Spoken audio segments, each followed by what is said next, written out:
বন্ধু বান্ধৱীসকল মোৰ চেনেলত নতুন এটা ভিডিঅ'লৈ আপোনালোকক পুনৰবাৰ স্বাগতম জনাইছোঁ। আপোনালোকক সন্ধিয়া চাহৰ লগত খাব পৰা বস্তু এবিধ বনাই দেখুৱাম। খুবেই সহজ, আপোনালোকে বনাব পাৰিব। আহকচোন ভিডিঅ'টো আৰম্ভ কৰোঁ।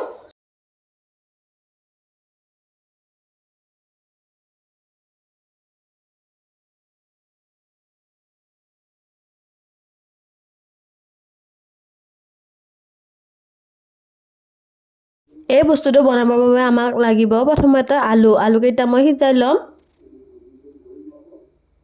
5টা আলু লৈছোঁ। এতিয়া আলু কেইটা সিজোৱা হৈ গ'ল আৰু এয়া বাকলাই লৈছোঁ, অলপ ঠাণ্ডা হ'ব দিছোঁ। কিছু সময় ঠাণ্ডা হোৱাৰ পিছত এয়া লাৰি চাইছোঁ, এয়া হাতেৰে লাৰিব পৰা হৈছে। এতিয়া মই সৰু সৰুকৈ কুটি ল'ম আৰু আপোনালোকে যদি আলুটো অলপ টান হৈ থাকে তেতিয়া ৰুকিও ল'ব পাৰে। এনেকৈ কুটি ল'লোঁ। এতিয়া মই ইয়াত দিম এচামুচ গৰম মছলা, তাৰপিছত জলকীয়া দিছোঁ,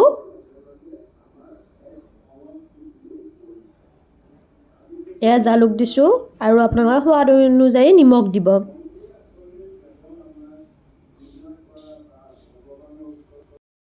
এতিয়া আমি গোটেইখিনি লগ কৰি এনেকৈ লৈ লৈছোঁ। আলু পিটিকা কৰাৰ দৰে আমি গোটেইখিনি লগ কৰি মিহলাই ল'ম।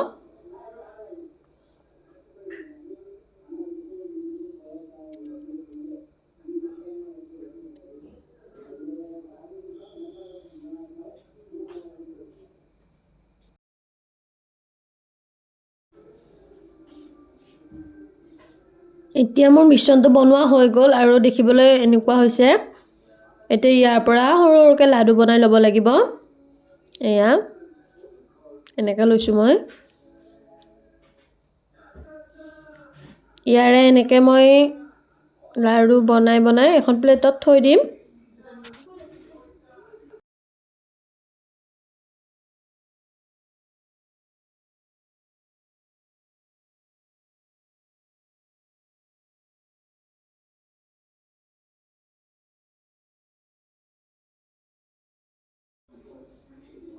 এই 5টা আলুৰে মই লাডু বনাওঁতে ডাঙৰ ডাঙৰকৈ বনাইছোঁ, 6টা হৈছে। এতিয়া ময়দা অলপ লৈ লৈছোঁ। এতিয়া অকণমান এনেকুৱাকৈ হাত দুখনেৰে হেঁচি দিছোঁ আৰু ইয়াতে ময়দা লগাই লৈছোঁ।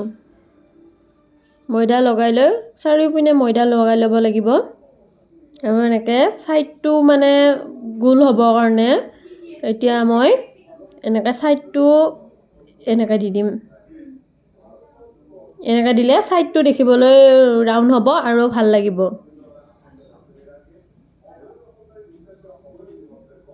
এখন হৈ গ'ল। এনেকৈ মই গোটেইকেইখনে কৰি ল'ম।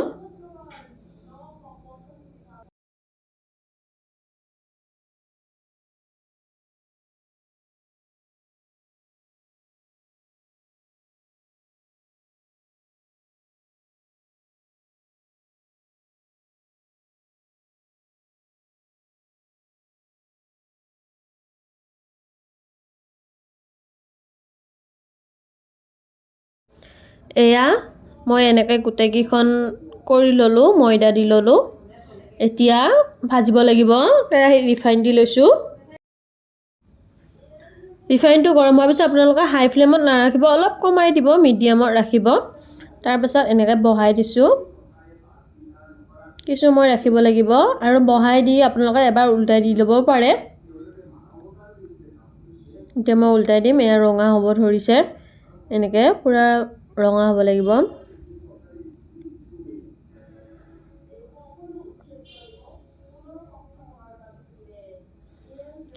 এইখনৰ দুয়োটা চাইডে ৰঙা হৈ গ'ল। এতিয়া মই নুমাই থৈ দিম।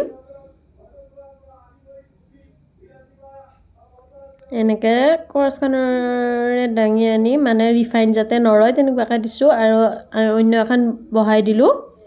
এনেকৈ মই গোটেইকেইখনেই ভাজি ল'ব লাগিব।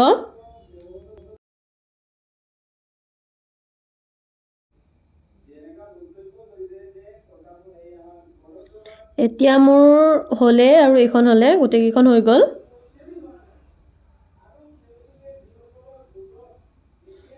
এয়া মোৰ আলুৰ চপ তৈয়াৰ হৈ গ'ল।